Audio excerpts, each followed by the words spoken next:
Coming up on The Cut, drone footage shows the aftermath of Ukraine's invasion of the Kursk region. What you need to know as Election Day fast approaches. And what's next for the Menendez Brothers? Find out this and more coming up. The Cut starts now.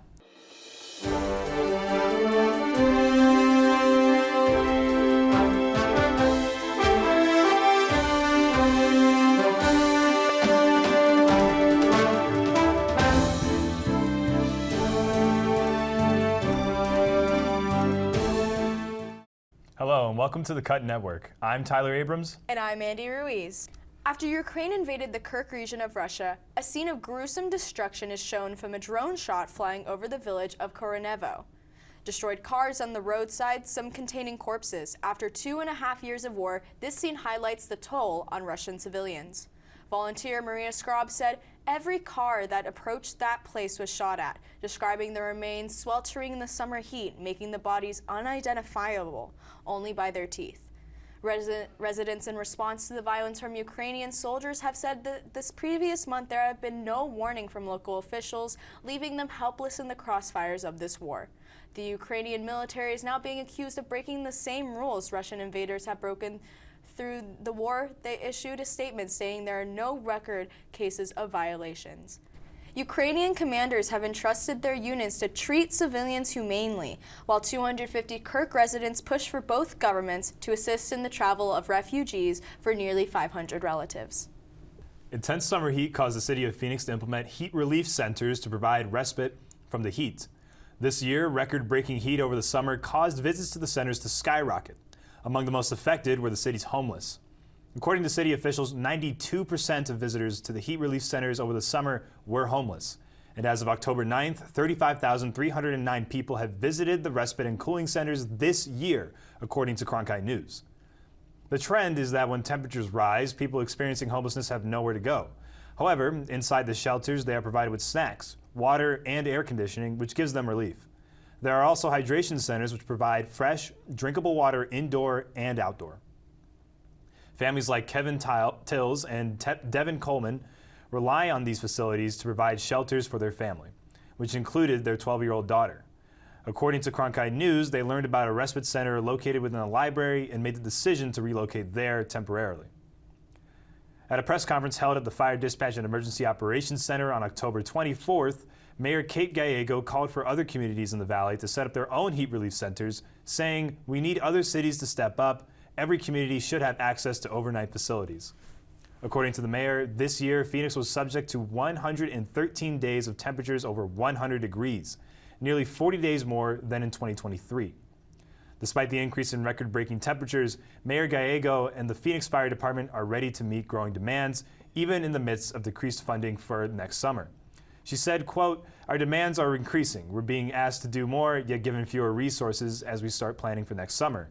I'm calling on the county, state, and federal governments to step up and provide funding, facilities, and services necessary to save lives." You can find more information on the City of Phoenix Heat Relief Network from the Maricopa County Association of Governments website on azmag.gov/programs. In the state of Arizona, voters are not only voting for presidential candidates, but also propositions. Cut reporter Abby Jurek is here to give us the rundown of what you need to know about props before heading to the polls. Abby?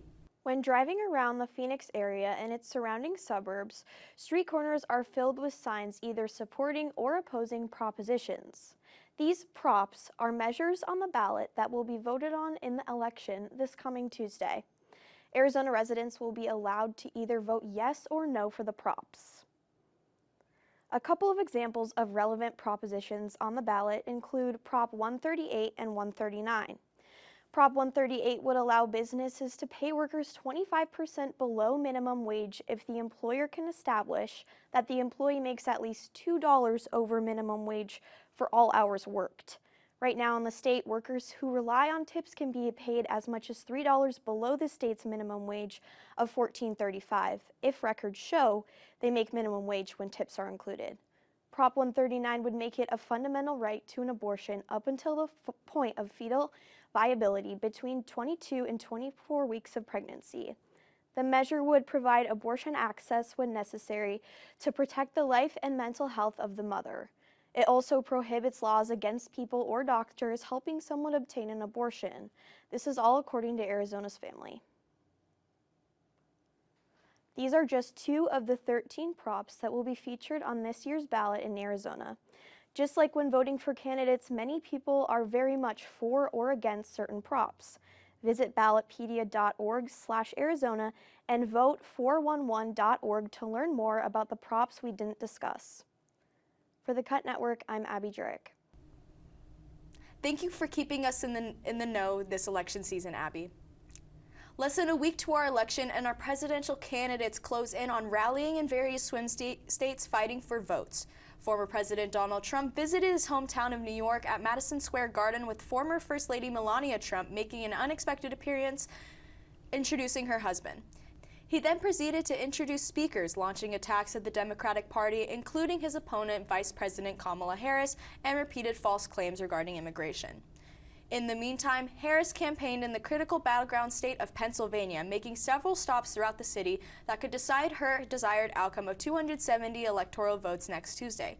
She has received endorsements from celebrities like Puerto Rican superstar Bad Bunny and model and TV personality Chrissy Teigen.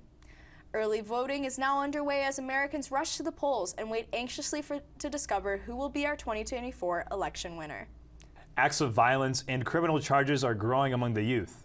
Cub reporter Angel Garcia is here to tell us more. Angel? A shocking increase of attacks committed by teenagers against their peers is happening all around the country as mental health issues rise. According to the Council of Criminal Justice, the number of crimes committed by children under 18 involving firearms and the number of people seriously injured in such crimes has increased by more than 20%. For the past couple of months, juvenile homicides have skyrocketed along with gun crimes. As students return from school for fall break, so do the burdens of work-life balance. A year has passed since Preston Lord, a 16-year-old from Santan Valley, was beaten to death at a Halloween party in Queen Creek. Members of the teen gang, the Gilbert Goons, are said to be the attackers. Following Lord's tragic passing is a string of assaults by the Gilbert Goons. The Arizona Republic identified over 95 assaults were perpetuated by the group dating back to November of 2022. This story, along with many others, reveals the importance of mental health issues to students, as suicide remains to be the leading cause of death in Arizona, according to federal data. Gilbert had a reputation of being America's second safest city, but since that image is being tarnished, the Gilbert Goons are only one of many different groups that have participated in teen violence. For the Cut Network, I'm Angel Garcia. Thank you, Angel. Phoenix Police also encourages students to report, not repost, acts of violence committed in schools. The Menendez brothers, Lyle and Eric, could have their sentence reevaluated over 30 years after their conviction for the murders of their parents. The motion for resentencing was filed by Los Angeles District Attorney George Gascon. Gascon said that their record of good behavior in prison over the last 35 years makes the Menendez brothers deserving of the opportunity to be evaluated. Because the brothers were under 26 years old at the time of their crimes, they could be eligible for youthful parole under a California law. An attorney for one of the brothers said that they are hopeful that they could return home by Thanksgiving. However, the reevaluation has yet to reach the parole board, which Gascon says could be the Menendez brothers' best chance to be paroled. Underlining the motion is the presentation of new evidence that corroborates the brothers' previous statements during their trial in 1996. Eric and Lyle Menendez admitted to the murders of their parents, but made a case for self-defense, claiming that their father, Jose Menendez, raped and assaulted the boys when they were children. The first trial ended with a deadlocked jury, leading to a mistrial. However, in the second trial, evidence of sexual abuse was excluded, and the Menendez brothers were sentenced to life without the possibility of parole. The DA's decision to reevaluate their sentence was influenced by new evidence presented by the brothers' attorneys. The evidence included a letter sent by Eric Menendez to his cousin months before the murders and makes mention of the abuse they endured. The new evidence presented alongside the Menendez brothers' conduct in prison had made the DA hopeful they could be rehabilitated. Gascon called them model prisoners by all accounts and remains confident in their progress. As for the rest of the Menendez family, they remain eager that Eric and Lyle could come home. Those who participated in the infinite money glitch are now facing the repercussions. Cut reporter Kennedy Humble is here to tell us more. Kennedy? Bank JP Morgan Chase allegedly has started suing customers in the United States that have been accused of partaking in a technical glitch. This scam, known as the infinite money glitch, has just been a small portion of the fraud JP Morgan has historically seen, as the bank experienced $26.6 billion in global losses just last year, according to Nasdaq's Global Financial Crime Report. This scheme became well known while the ATM glitch on TikTok was trending, showcasing video clips of people writing checks for hundreds of thousands of dollars into their bank account and withdrawing it before it bounced. According to the lawsuits that have been filed in Los Angeles, Houston, and Miami federal courts, customers owe the bank around $660,000 in total for bank fraud. In a certain case in Texas, the bank claims that a man in a mask deposited a check for $335,000 into his account in August and withdrew the funds before it was marked as counterfeit. The suits will not be criminal cases, most likely, but will focus on ensuring customers repay their debts back to the bank and represent a zero-tolerance policy for fraud. JP Morgan stated, quote, "Fraud is a crime that impacts everyone and undermines trust in the banking system. Chase takes its responsibility to combat fraud seriously and prioritizes protecting the firm and its customers to make the bank system safer." For the Cut Network, I'm Kennedy Humble. Thank you, Kennedy. This is an evolving case as legal proceedings begin. In Portland, Oregon, a bat beauty contest is underway. Bats, a part of wild populations, are photographed and posted on various Facebook and Instagram accounts by the Bureau of Land Management. They have been running this competition since 2019 to aid the awareness of bats' importance ecologically and to signify the start of Bat Week, in which bat experts all over the world hold events to educate only about these flying animals. First round of voting is to begin on Thursday, pitting contestants of Townsend's big-eared bat named Sir Flapsalot from Utah and Oregon's Hoary Potter.